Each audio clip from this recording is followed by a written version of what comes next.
حفيظ مسلم الدكتور عبد الله بن عبد القادر بالفقيه أستاذنا في المثال مع الدروس وصلنا بربي وكينا شيخنا أستاذنا حبيبنا الحبيب حديد مميك بن حسن القاب منه آباؤنا وأسلافنا وشيوخنا ورجالنا صالحون وإلى حضرة النبي محمد صلى الله عليه وسلم الفاتحة.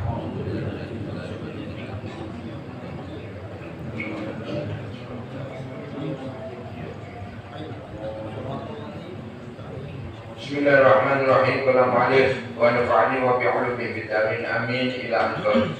Melanjutkan dari pembahasan kemarin, yaitu disunahkan untuk perempuan ini sholatnya ini merapatkan dari kaki dan tangannya, tidak seperti pada yang laki-laki di sini. Ada satu hadis dari Sayyidina Abu Hurairah radhiyallahu ta'ala anhu. Qala Rasulullah sallallahu alaihi wasallam, beliau sallallahu alaihi wasallam mengatakan, yang dicintai, yang disukai oleh Allah bagi perempuan yang sholat ini, yaitu ketika dia sholat di rumahnya di tempat yang paling gelap. Jadi perempuan ketika sholat di rumahnya paling dicintai Allah. Ketika perempuan sholat ini paling dicintai oleh Allah, yaitu di tempat yang paling gelap di dalam rumahnya. Nah, ini perlu diperhatikan ini ya, sangat penting di sini. Ini ada kata-kata Allah sangat cinta ini ya. Allah cinta kepada siapa? Perempuan yang sholat, yaitu di rumahnya di tempatnya yang paling gelap. Wa an Sayyidina Ali karamallahu wajhahu. Sayyidina Ali mengatakan bahwa ketika perempuan sholat ini hendaknya merapatkan, merekatkan pahanya. Pahanya ini ketika sholat ini direkatkan. Juga sujud, saat sujud juga direkatkan. Beda dengan laki-laki. Kalau laki-laki kan harus lenggak, ada jaraknya ini. Tapi kalau perempuan harus ditempel, harus direkatkan. Pahanya ini ketika sujud harus ditempelkan.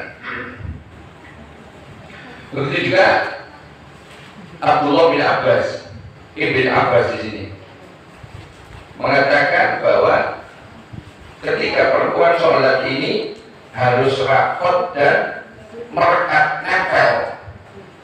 Apa ya tadi, lengannya, tangannya, kakinya, nah, tidak sama di sini. Ya. Juga berkata Hasan al-Basri, tabi'in ya, dia mengatakan ketika sholat, ketika sujud di sini katakan seorang perempuan harus merekatkan atau menempelkan pahanya. Ini perlu diperhatikan, ini satu kesunahan penting ini ya, karena tidak sama. Ya, banyak yang mungkin tidak paham di sini ya. Ya. Juga berkata Ibrahim An-Nakhai,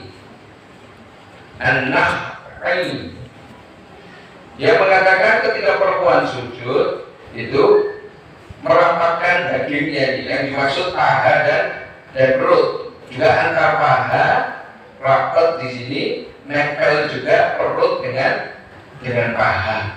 Berbeda dengan tidak sama kan? Berbeda dengan rijal, laki-laki tidak sama. Kalau laki-laki disuruh regangkan. Makanya mohon maaf yang punya masjid, yang jadi pengurus takmir, kalau pakai karpet, apalagi karpet yang bukan ini, ada karpet yang itu agak diundurkan, jangan diregangkan.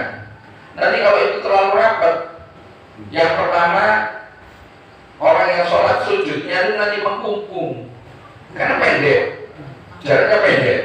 Kemudian yang soft belakangnya itu nyundul nanti, mereka bantalnya sekarang gitu. Jadi kasih jarak seperti ini, bos. Kasih jarak seperti ini. Dan mohon maaf, untuk meluruskan dan merapatkan soft itu enak. Itu enak. Lurusnya soft itu tolok ukurnya pada tumit kaki bagian belakang. Jadi yang jadi patokan itu. Maka tumit kaki kalau ada jarak pakai karpet seperti ini, jadi banyak nilai positifnya. karpet seperti ini. Bisa ya lo ya. Nah, tapi ya juga ada negatifnya. Nah, kita bahas positifnya aja, nggak usah negatifnya. Nah, Pak itu tekul karpet. Karena kowe gak payu karpet gue. Nah, ini untuk meluruskan ini, tumit kita injakkan bagian belakang ini pada jahitan yang belakang. Jangan sampai melebihi ke belakang atau melebihi ke depan. Kalau semua jamaah yang sholat memiliki pemahaman yang sama, insya Allah softnya ini akan lurus. Kalau untuk merapatkan, yang perlu dipahami, hadis yang paling banyak itu menyatakan rapatnya soft itu nempelnya antar bahu. Kaki kalau bisa kaki dan bahu, tapi kalau tidak bisa ya bahu saja. Bahu. Ketika jaraknya 1 jengkal antar kaki ini ya, laki-laki ya, mohon maaf laki-laki, jaraknya 1 jengkal kaki kanan kaki kiri, kemudian yang sampingnya juga berusaha itu, maka otomatis akan rapat.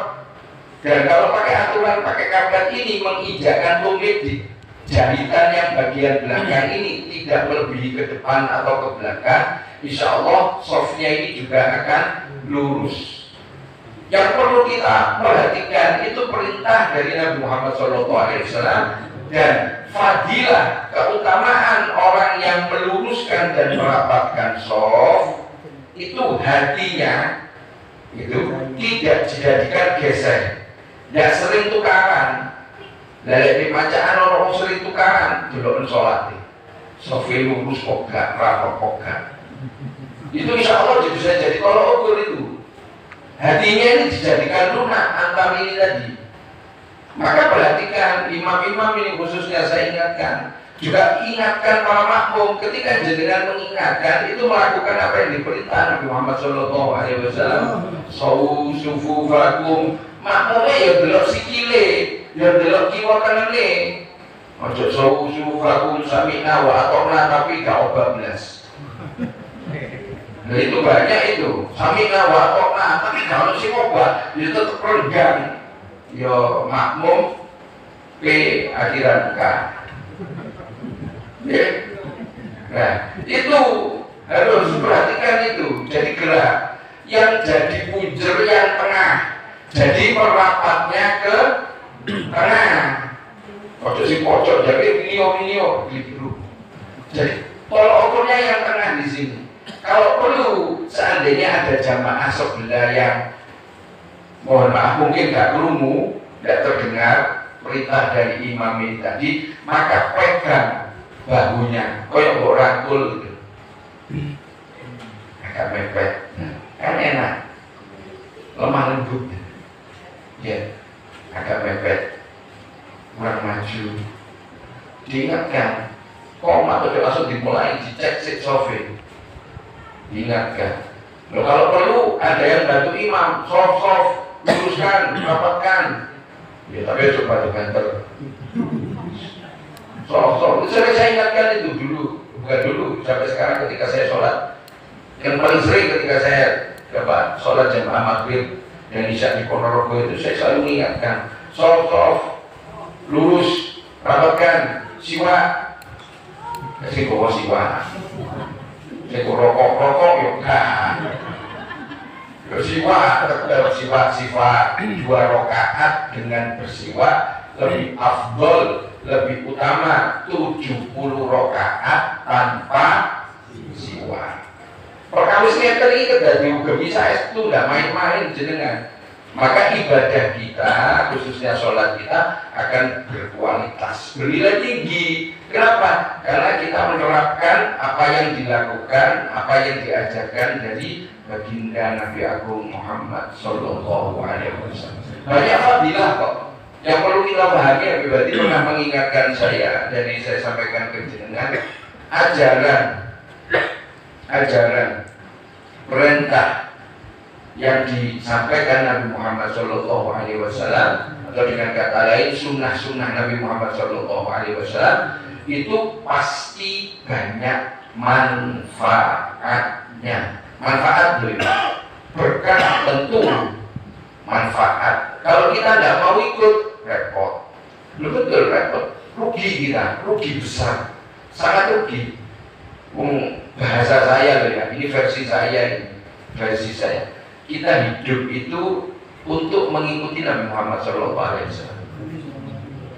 Kita hidup ini loh, untuk ikut Nabi Muhammad, untuk mencontoh Nabi Muhammad. Kalau tidak percaya, kul in kuntum tuhibbunallah fattabi'uni. Apalagi kita kerja, ya ikut Nabi Muhammad, mencontoh Nabi Muhammad.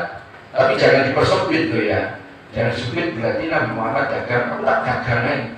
Loh kalau masih belum punya pekerjaan ya tidak apa-apa. Ya mungkin kayak Pak Zainal, Pak Budinya dagang itu tak apa. Dagang kenari misalnya, tak apa, dagang.